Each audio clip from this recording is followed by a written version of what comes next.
Our trip through Kgalagadi and Lesotho in 2010 was a especially memorable adventure. We left our home just outside of Pretoria and went to Kgalagadi to experience the Kalahari desert. While we were there, our friends reminded us that we had agreed to tour Lesotho with them. At the drop of a hat, we packed our goods, split off from the rest of the group and headed off to Lesotho. This was an epic 2,300-mile road trip filled with adventure, breakdowns, accidents, and most importantly, great memories. My father borrowed an off-road trailer from a neighbor, so before we left we decided to make sure we knew how everything worked by setting up camp on the farm and making sure we had all the snacks and equipment that we needed.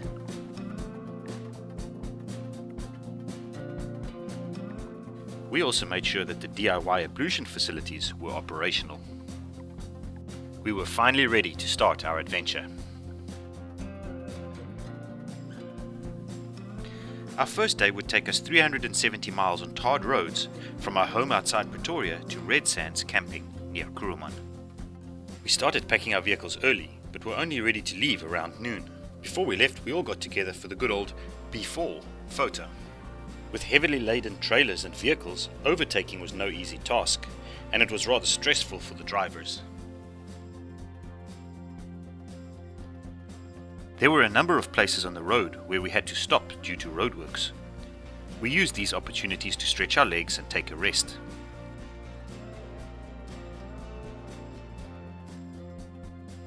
This also unfortunately meant that we only arrived at Red Sands late that evening.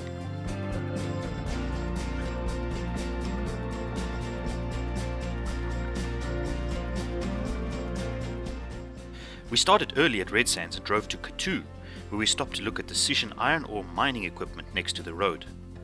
From there we drove to Uppington, which was the last major town we would see for the next few days. We stocked up on supplies before making our way north to the Two Rivers border post with Botswana. Once through the border post, it was a short off-road drive to the Two Rivers campsite, where we made camp for the night.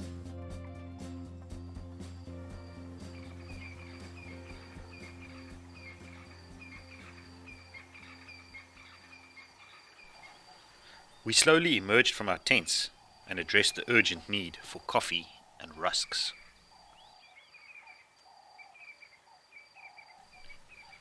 Some of us were lucky enough to have breakfast fed to us.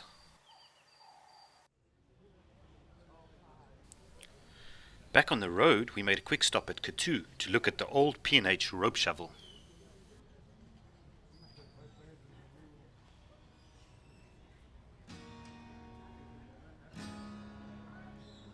We were mindful that we still had a long way to reach our destination, and we were soon back on the road again.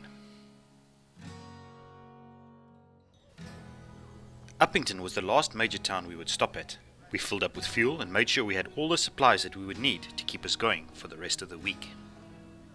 We were very fortunate that the Kalahari had had very good rainfall in the weeks preceding our arrival.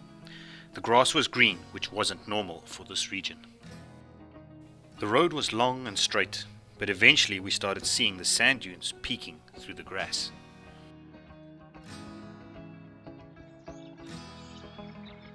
We finally arrived at the border post and went in to have our documents stamped. Once done, we went on to the park's main entrance.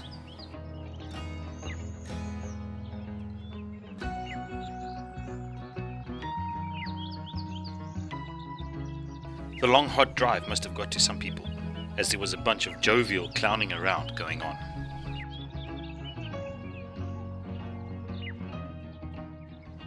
As this would be the last fuel and water stop for the next couple of days, we made sure that all of our tanks were brimmed and that our jerry cans were full.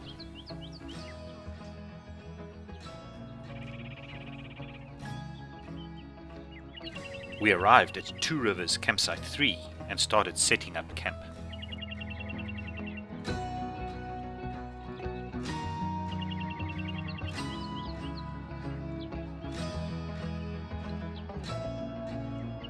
We took an early evening game drive and enjoyed the beautiful Kalahari sunset.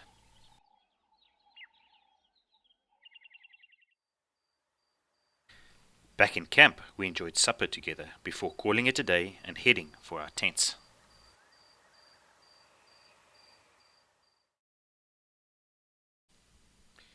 Our third day takes us from our overnight stop at two rivers, north along the Auobriver bed. We make a quick stop at Achterlonie and then continue east to meet back up with the Nossob riverbed. We stop at Dikbaardskolk for lunch before we head north to our campsite overlooking Polentswa Pan.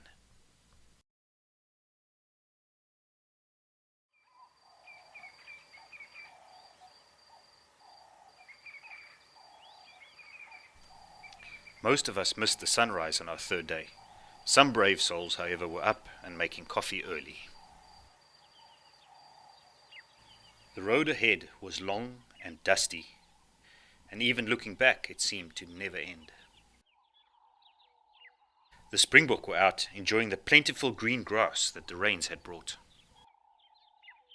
Red hartebeest were clustered around the waterholes, while the ostriches were looking after their chicks.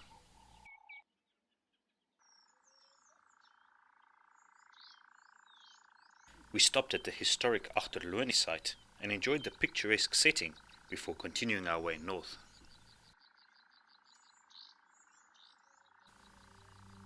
The further we travelled, the worse the corrugations got. With 4x4 engaged, the only relief was to go as fast as we could and allow our vehicle suspension to absorb the corrugations as best they could. The majestic Gemsbok or Oryx are beautiful animals and we enjoyed watching them.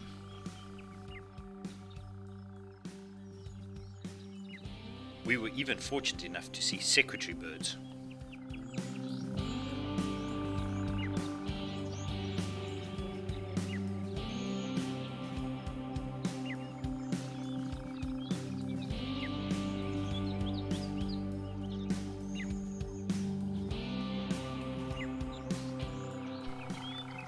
We stopped for lunch at Dikbaardskolk picnic site where we enjoyed a break from the corrugated roads.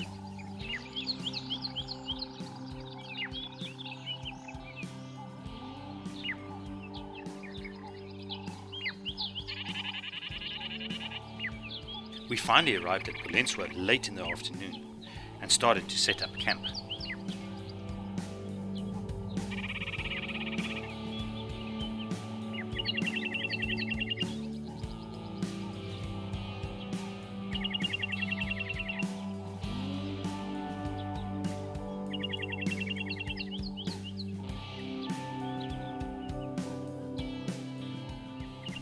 We managed to finish setting up camp just in time to watch the beautiful sunset over Polentswa Pan.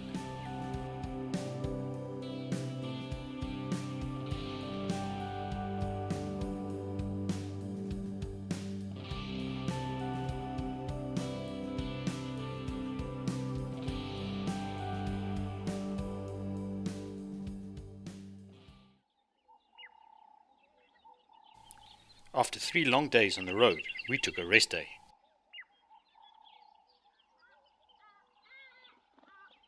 We went on a few game drives.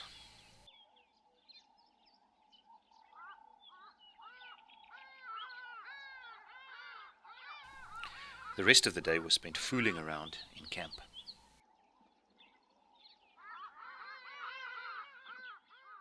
That evening we got a nasty surprise when my dad went to the outhouse and found a big puff adder waiting for him. Day 5 took us from our campsite at Polentswa southwards. We stopped at Nossob rest camp to refuel and fill our water tanks. From Nossob we continued southwards to Rooiputs campsite where we would set up camp again.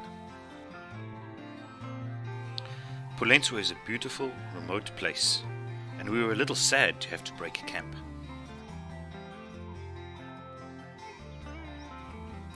As we had spent a full day here, breaking camp took a little longer than normal.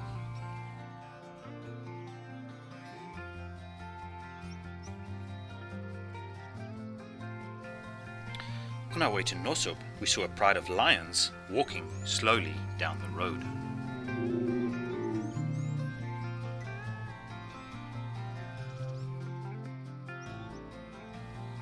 A little further down the road we were spoiled with a leopard sighting, which is very rare for this area. We filled up with fuel at Nossob rest camp. Further down the road, a lion had decided that the middle of the road was the perfect place to take a rest. This created quite a traffic jam.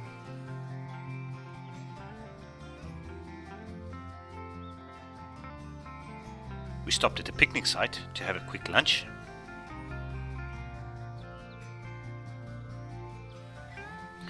After lunch we had a few spots of rain, and then we found some jackal enjoying a carcass. We watched as this tortoise came down to the watering hole, only to have a hyena flip it over and try and have an easy meal.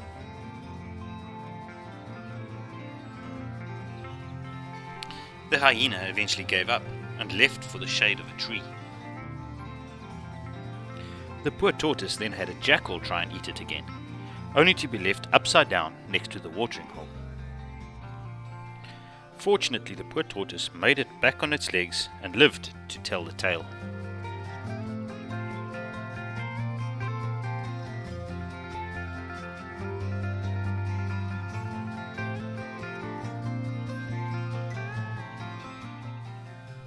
We made our way past the detour to Rooiputs and then started setting up camp. Kobus tried to make his own level spot to set up his shade.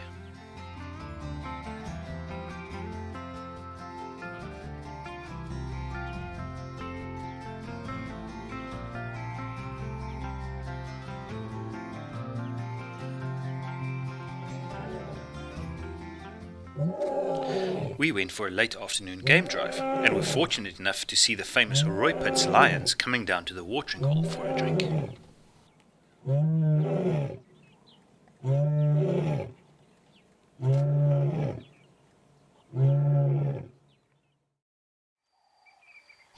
Day 6 was another rest day.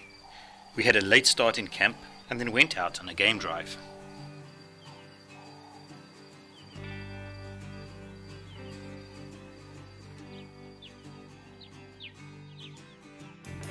We took some time to enjoy the amazing Kalahari scenery.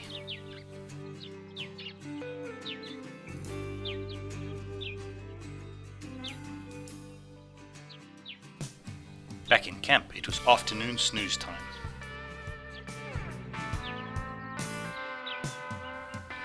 The sunset this evening was particularly spectacular.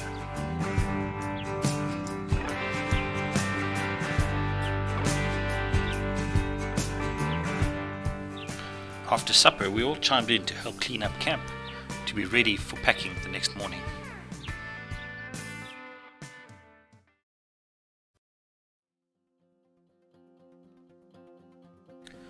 We left Rooiputs early and headed off to Uppington, where we split off from the rest of the group and headed for the big hole, Kimberly.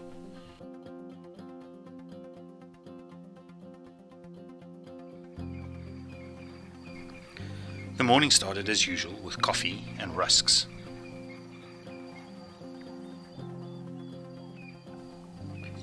We quickly packed up our camp and were soon ready to start the long day's drive.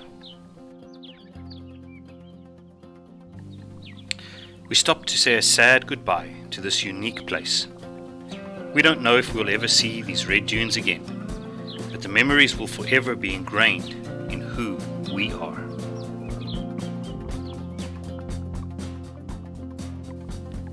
We bid farewell to the rest of the family in Uppington and then continued on and stopped where we crossed the great Orange River. It was a very long day's drive, and just outside of Kimberly that evening, a kudu jumped over the jeep and we clipped it at 75 miles an hour. Make sure to join us for part 2 of this adventure, where we crossed the Maluti Mountains in Lesotho.